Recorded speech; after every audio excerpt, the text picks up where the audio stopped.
Again, everybody, this is Steve coming to you with another tutorial on writing. This time I'm talking about time. No pun intended.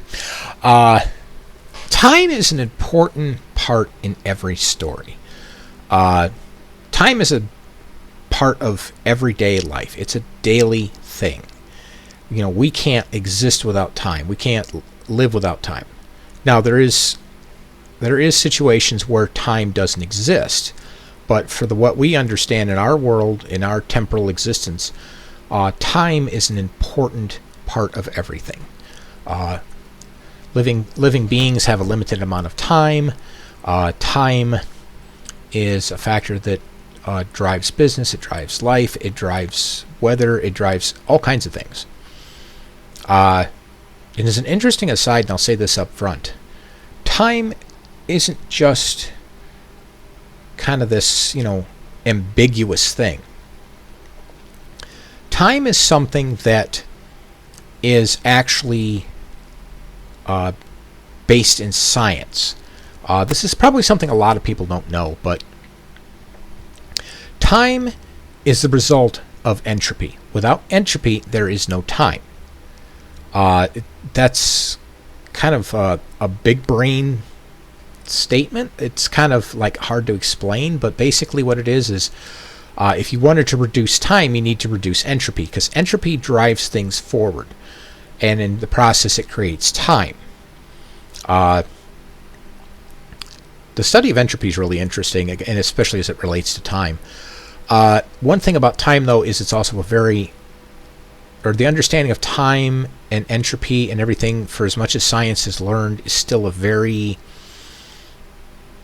understudied and I would say misunderstood, somewhat, not more so than insufficiently understood, because there is so many elements to it, because there's so many layers to what makes it work. There's a multitude of theories out there of different ways in which time works. One of them that's an interesting one that you can use in sci-fi or fantasy, because it's just part of nature. There's a theory of time called temporal framing. Now you're probably over here going, what? Okay, the simplest explanation of temporal framing, and you can use this if you want to do certain types of time adjustment in your novels. Temporal framing basically says that time exists as a series of frames, kind of like slides or individual pictures that are stacked in a row, and you experience time by moving from frame to frame to frame. And each frame would be something like 1/32 of a second, or I don't know, it's 1/64 or something. I don't know. It's whatever the smallest denomination of time is, like a picosecond or something like that. And each frame is one of these picoseconds. And you can travel through time, or you travel through time by passing through these in linear order. If you want to go back in time, you go back to a previous frame, which is interesting because that also fits in with one of the two understandings of time as far as its flow, and that is that time is linear and time is parallel. Neither one can be proven, and both of them have viable evidence that they are, that it's possible that they both exist, or that one or the other exists. Linear time is self-explanatory. It's just time that goes in a straight line, and there's no branching, there's no anything like that. And this is seen a lot in like sci-fi and fantasy and stuff, where if you go back in time and you change something, it changes the future, because time is linear. Therefore, any change in the past directly affects the future. However, parallel time can also fall into that situation, and I think Star Trek Discovery,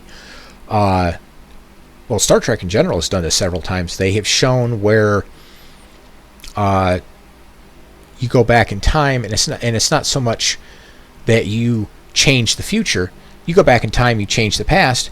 Now you go up a different timeline, because like the time, each time a decision is made under the parallel theory of time, every time a decision is made, time fractures. And what it is it fractures into, like if there's 6 possible outcomes, time will fracture into 6 different timelines.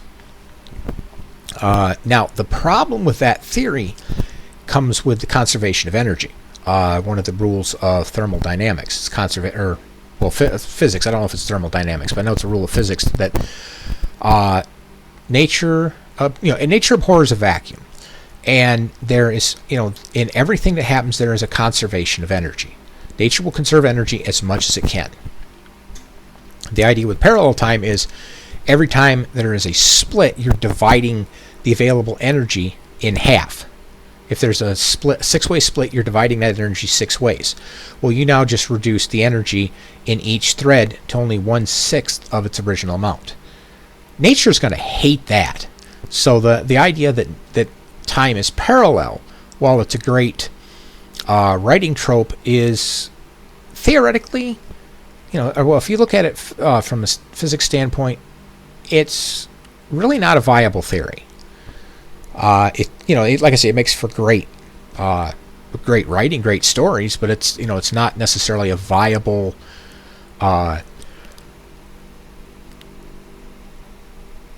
usable theory for writing sci-fi. Temporal framing, on the other hand, is a very viable one. I've used that one. Used that one in Offworld Chronicles. And you'll find out later on what I mean by that, because that is explained in After Offworld. You'll see details on it and how it works and stuff.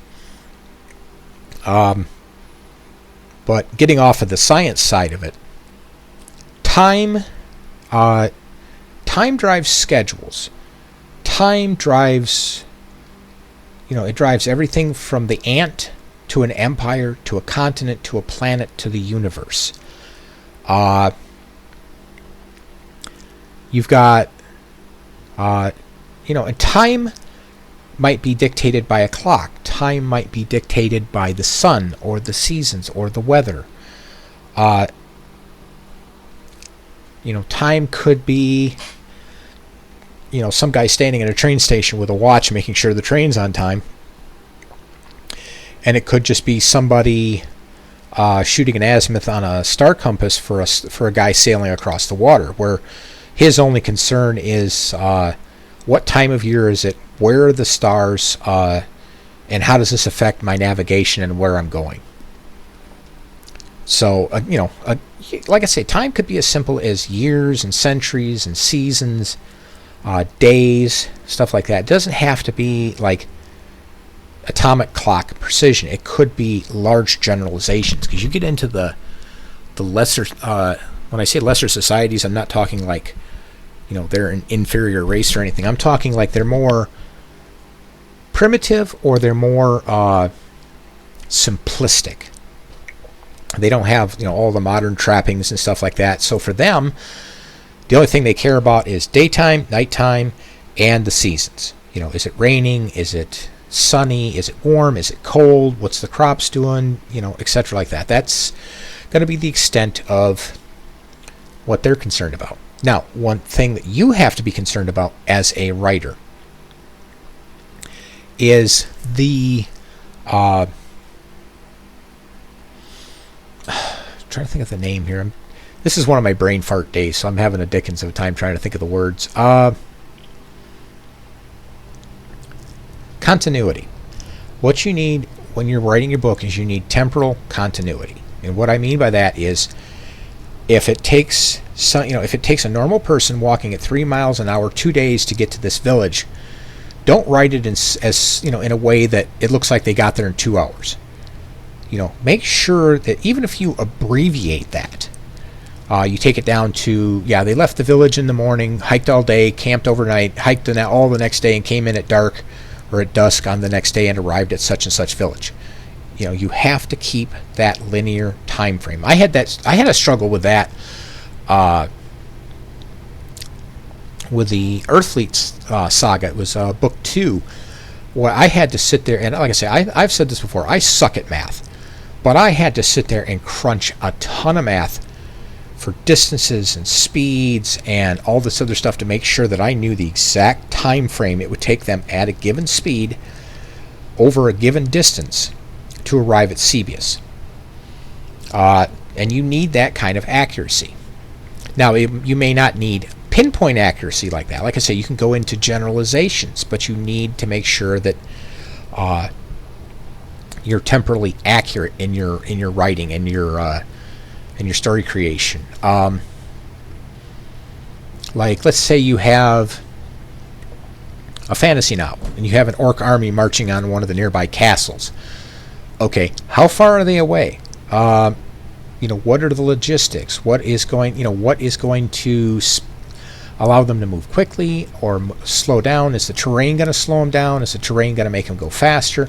Basically, from the time they're detected till the time they're at the castle, how long do you have? How long do you have to prepare? What do you need to do? How long is it going to take to get reinforcements in? How far are your reinforcements? Or how far away are they? You're going to have things like, food longevity. How long can you store particular crops?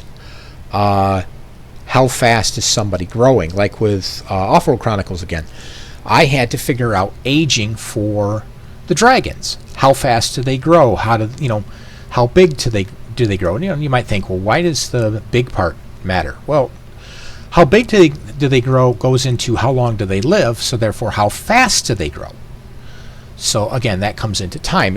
Time in things like this may not seem like it's directly related, but it is related. It's going to be connected to everything. Let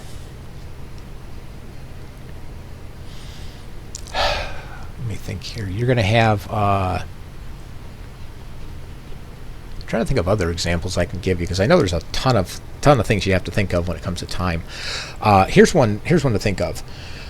When you're doing what I would call competing scenes, basically you've got one thing happening in one place and another thing happening in another at the same time. Those two have to temporally align. You can't have something play itself out in one place in one day, another one plays it out in 3 days, and at the end of this they come together and it's like, wait a second, this event took 3 days, this event took one, but when the two of them come together it's just like it was only one day. So you got to have temporal consistency in that sense.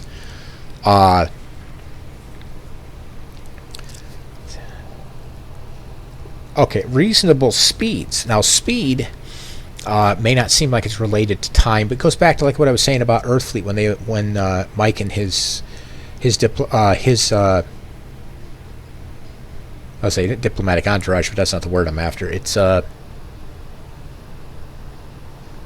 anyways, his ships and him and the Chancellor and all the other people that were coming with him on that diplomatic mission. You got to consider. Things like how long it would take them to get there and do it in a believable way. Another thing with time is you're going to have, like, especially on ships, you're going to have shifts. Sailing ships are going to have kind of a loose shifting. They're going to have, you're going to be doing shifts and watches and stuff, but they're not going to be like, 4 hours on the money, all day, every day. It's going to vary based on the needs of the ship. On the modern ships, you might have 4 on 4 off or 4 on 8 off, but you're still going to have kind of that, because if you're 4 on and 8 off, and 2 hours into that 8 off, you're coming into port, buddy. Hey, guess what? You're going back on duty. So, those schedules aren't going to be set in stone. Armies will have like 4-hour watches. They will have timing for how they're going to get there, when they're going to get there, how fast they need to get there. Do they need to push themselves? Can they take their own time? Shipping is time dependent because products degrade. Unless you have non-perishable products, like if you're shipping food, you're on a time schedule. You're going to have growth and aging of trees, of animals. Animals have a very limited life. Even big animals like cattle are only like 15 to 25 years. Horses, 35 years, depending on the breed. Some of them are as little as 15, some are as high as 35. You're going to have, I think elephants go to be 60 to 70 years old. Tigers, 25 tigers and lions, 25 tops, I think, if I remember correctly. Maybe as little as 13. But, even house cats are kind of that way. But yeah, you're going to have, like I said, you're going to have time, you're going to have aging, you're going to have growth. If you have humans in your group, you're going to have period. The 9 months of pregnancy in its various stages. You're going to have childbirth, but that one can be kind of arbitrary because childbirth is kind of arbitrary on how long it takes. Depends on the situation, the woman, etc., like that. Then you're going to have how fast does the child grow? Is the child someone special who has superpowers and he can go from 0 to 20 years old in physical age, not actual time? He might be 6 months old and have a body of a 20-year-old. But again, it comes down to do they follow time or do they break time somehow? Also you have time periods for nurturing. How long does it take before they can quote unquote leave the nest? For birds, I think it's like 6 weeks. Of course, it actually varies. Some of them it's 6 weeks, 6 months, a year. Horses don't really leave their moms until they're like 3 or 4 years old, for example. You can pull them from their mom before then, but generally you'll see them stay with the mom for 3 to 4 years. Geese will generally fledge about 3 or 4 months in. When I say fledge, in other words, they will break away from their parents. Turkeys will do that about 3 to 4 months because they hit a point where they can fend for themselves. They don't need the parents. They've learned enough. They know how to. They're big enough and and strong enough to be able to take care of themselves. They can fly by that point in time, so they don't need the parents' protection anymore.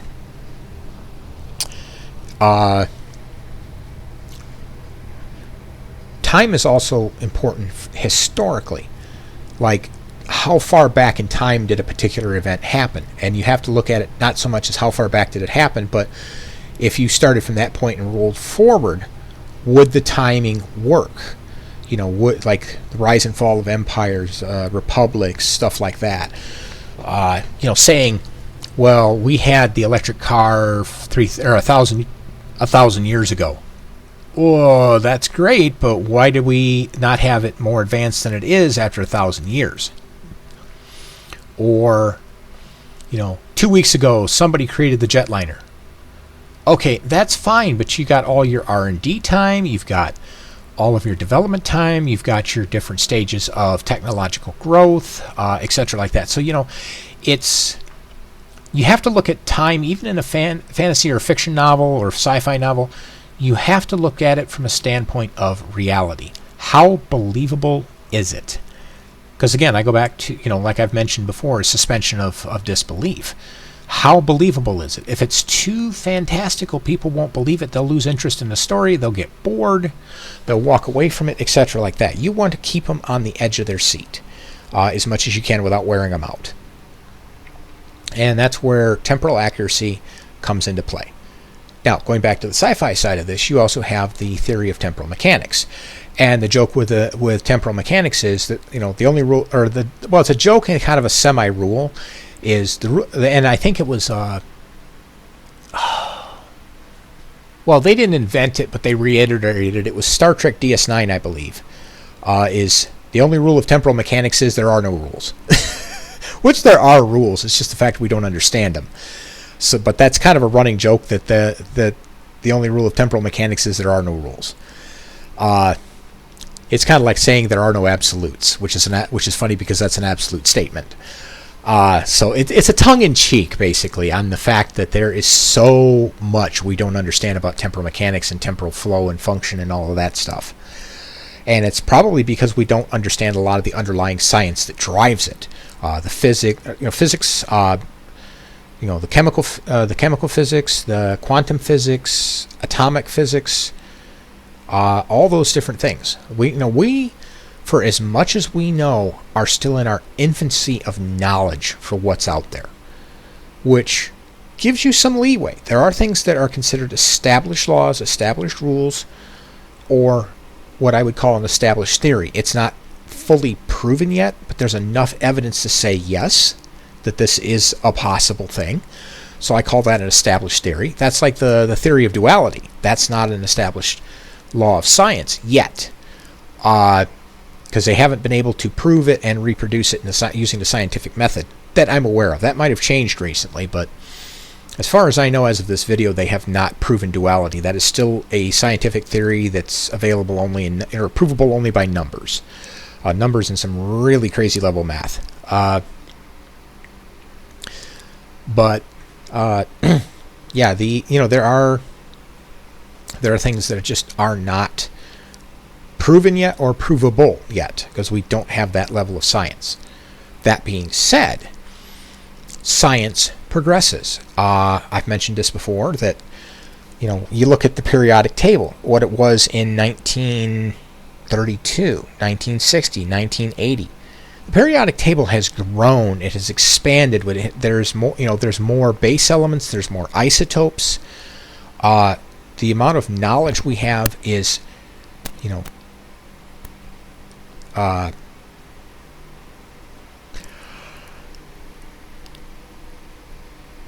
sorry, yawning there.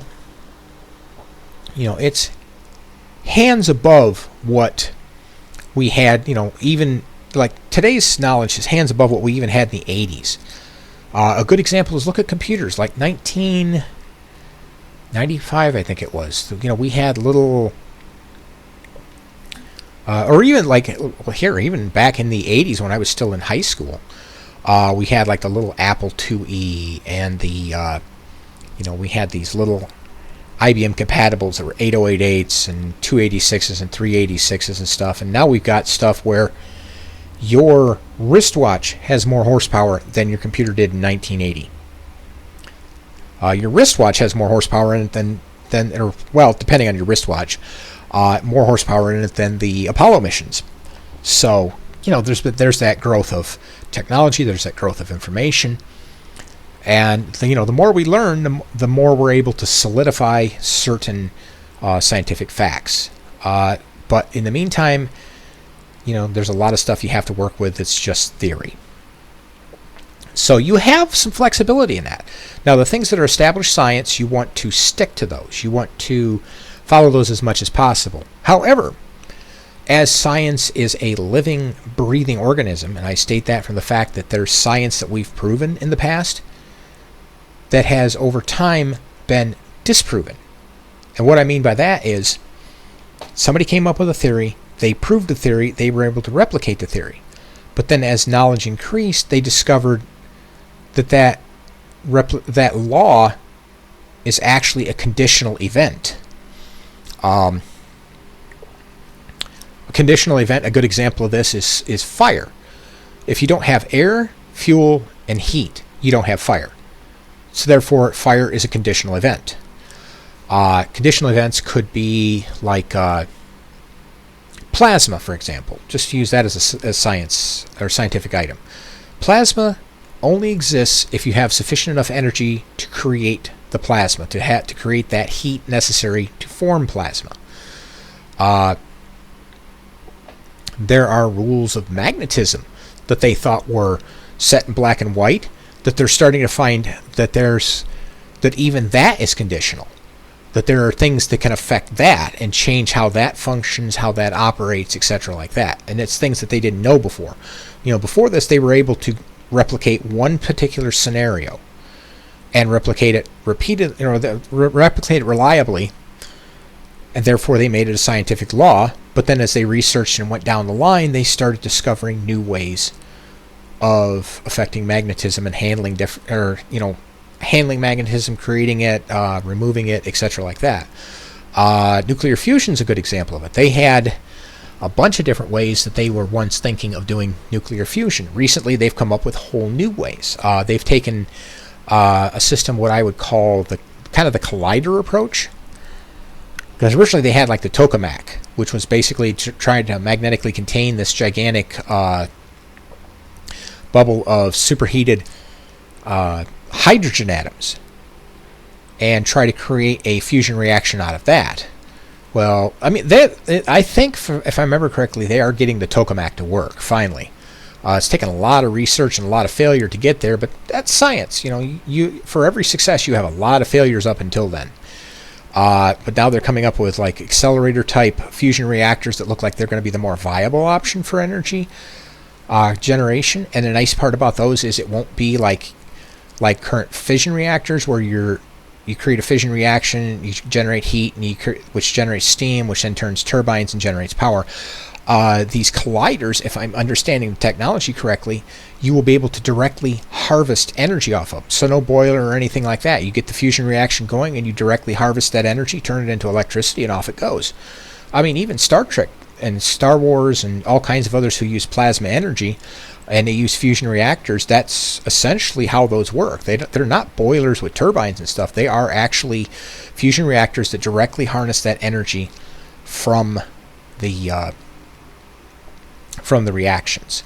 How that works, I don't know. That's science that's way above my head, but that's just basically how the layman's understanding of it, the way I've read it and understand it. But anyways, actually I think I'm going to get done early this time. Yay! Anyways, that's kind of the quick overview of it. And again, what I'm trying to do is I'm trying to make you aware of everything in your story in relation to time, because time is a primary driver in stories. You get the time wrong and you ruin the story. You break the suspension of disbelief. You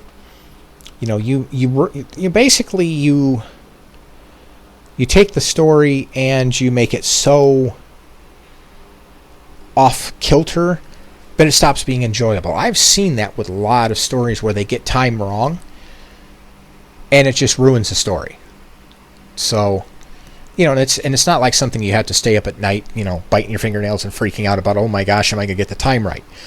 If you think about it and you pay attention to it, you catalog it, you record it, you keep track of it, and you make sure everything follows a proper flow of time and proper flow of history, duration, things like that, you should be fine. But again, make sure you keep that in the back of your mind at all times while you're writing.